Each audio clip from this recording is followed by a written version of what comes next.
একজন সিংহের যে শুধু রাজা ছিল না, ছিল মৃত্যুর প্রতীক। যার নাম শুনে পশুরাজ্যে কাঁপন ধরে যেত।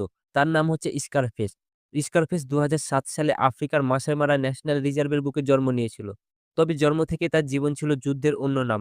১ম কয়েক মাসের মধ্যেই স্কারফেস হারিয়েছিল এক চোখের দৃষ্টি হায়েনাদের আক্রমণে। তার কোমল মুখের উপর পড়েছিল ভয়ংকর এক দাগ।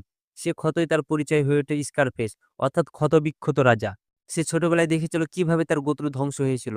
হিংস্র পুরুষ সিংহরা এসে তার বাবাকে হত্যা করেছিল। রক্তে ভেসে গিয়েছিল পুরো তৃণভূমি। স্কারফেস সেই রক্তের গন্ধে শ্বাস নিয়ে বেড়ে উঠেছিল। হৃদয়ে প্রতিশোধের আগুন জ্বালিয়ে সে বেড়ে উঠেছিল। তার সাথে ছিল আরো ৩ ভাই, সিকিও, মরানি আর হান্টার। ৪ ভাই মিলে গড়ে তোলে এক অপ্রতিরোধ্য বাহিনী। তাদের ক্ষমতা অর্জনের পথ ছিল ভয়ানক রক্তাক্ত।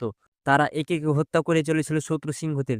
৭০টিরও বেশি পুরুষ সিংহকে টেনে হিঁচড়ে হত্যা করেছিল তারা মাত্র ২ বছরের মধ্যে। তাদের এক আক্রমণে ১০টিরও বেশি হায়েনা দল বেঁচে ফিরতে পারেনি। স্কারফিস একাই একসময় কুমিরের সাথে মুখোমুখি লড়াই করে, আর সেই কুমিরের ঘাড় ভেঙে ফেলে। ভীষণ ভয়াবহ রূপ ধারণ করে সে। তার রাজত্ব ছিল প্রায় ৪০০ বর্গ কিলোমিটার এলাকা জুড়ে।